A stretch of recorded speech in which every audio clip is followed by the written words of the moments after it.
Good day. Hello to you, to the viewer, and hello to my shadow. Now today I'm here for a special celebration. Of course, it is a folktale day, and we all love a good folktale on this channel, just like we love a good langseax. And today's folktale is a special one. It is dedicated to a very old friend, Rolf, who is no longer with us, aka Techno Sagas. So rest in peace, Techno Sagas. And this story reminds me of a story that once Techno told me many years ago when we all sat around a campfire talking about the old days of the Vikings and the Saxons, wishing that somehow we lived during those times. And this story is about giant vegetables. Oh yes!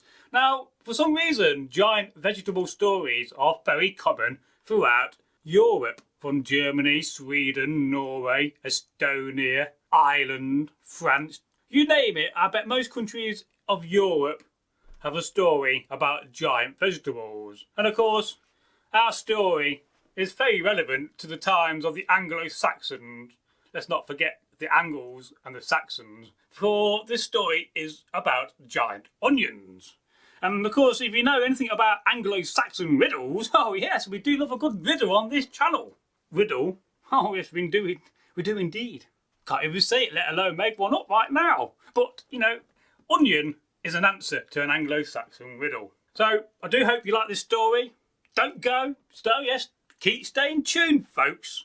You know, this is going to be very good entertaining, I do promise you. Now, once upon a time, in the old days, like I said, of the Angles, later the Saxons, the Anglo-Saxons, then the Vikings and the Normans, there was a farmer.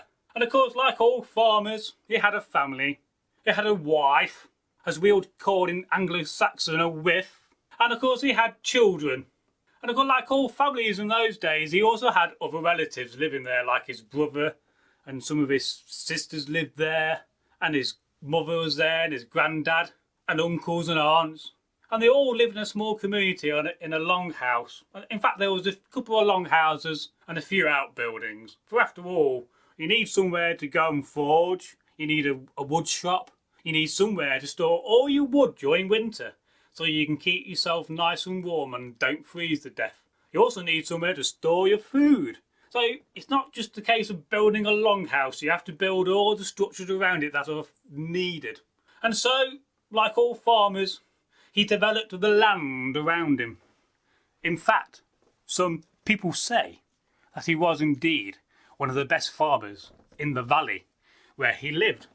In a kind of way, the valley, it reminded me of Derby, because Derby itself is in a valley. And I like to close my eyes for a second there and imagine this farmer living in that valley. And I'm sure now you can do that. You can imagine the longhouse. I'm sure you've seen the TV programmes and the films.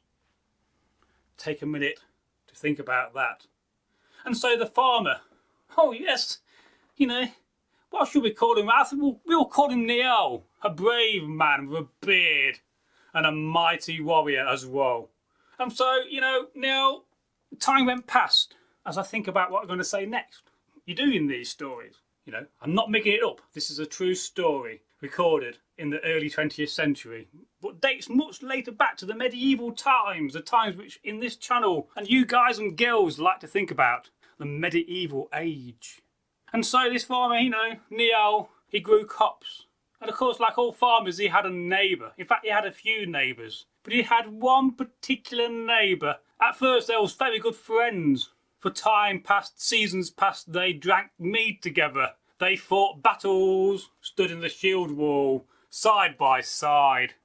A mighty scene. But not the ending, for the ending of a battle is always very brutal. Brutal indeed. And of course, you know, must try to stand still. And of course the farmer, you know, they became good friends, as I said. But time developed and something happened. A rift developed between them.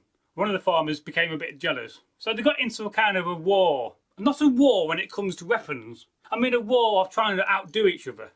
And so one year Njal, and we'll call the other farmer for this comedy purposes, Egil, you know, Njal decided to grow some wheat.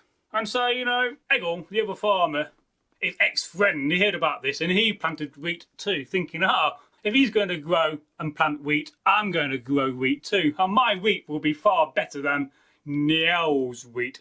Oh yes, praise the gods indeed. Well, indeed, if he's a Christian, the single god. Doesn't really matter either way. And of course, the season passed.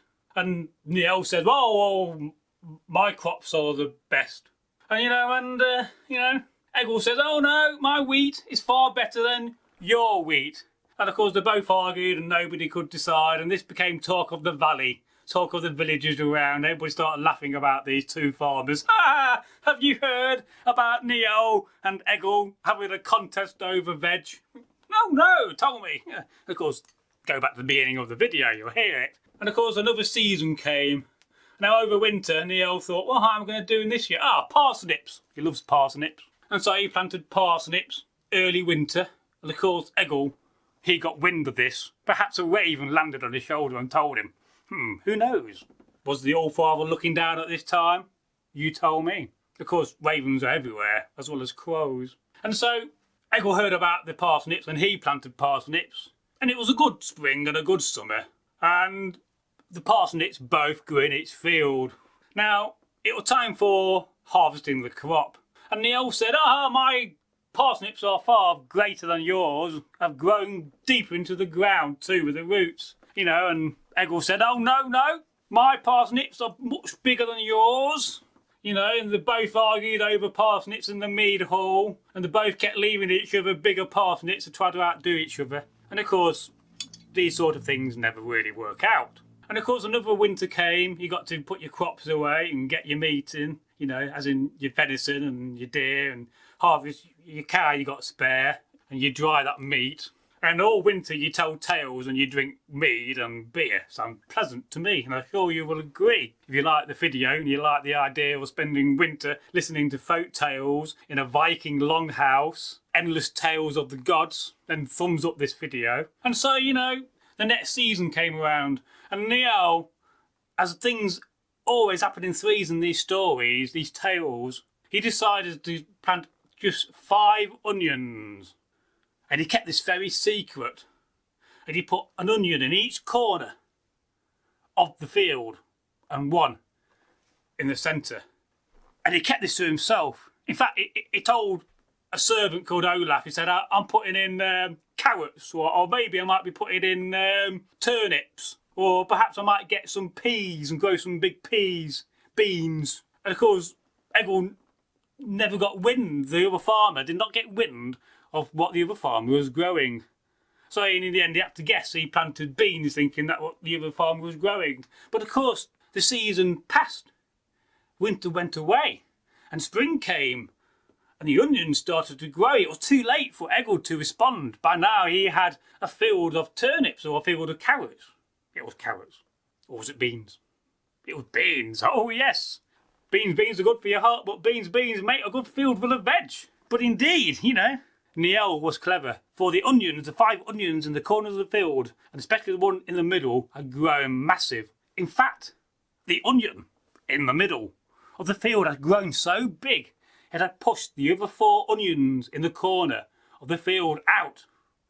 It was that big, folks. Some folks around said it was the biggest onion in the 9 worlds.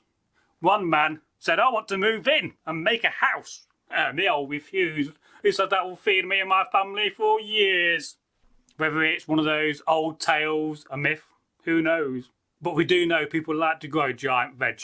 Oh yes, in funny shapes too, looking at YouTube. And so the farmer Njal, he won the contest of who could grow the best veg. In the original story, the farmer is not named.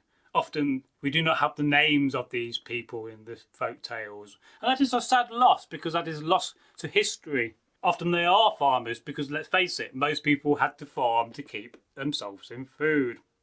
And so Njal won, and that was a great way to end a story. You could call it a jocular, a funny story. You could also call it a fairy tale in a way, because it had a positive ending. But not for the other farmer who lost, because he did not have giant onions. He just had a field of beans or a field of carrots. So don't forget, folks, if you like this story, go and like the video and leave a comment, but above all, share the video. Oh yes, by sharing this video, that will help the channel grow. And me and Egil, Tyrkir and soon to be joined by Njal, Sigmundsson will be very grateful. In fact, you could help to feed a longship of Vikings. Ha ha ha! I don't know why I did that laugh. I apologise. And going now before I do something else particularly stupid, like fall over.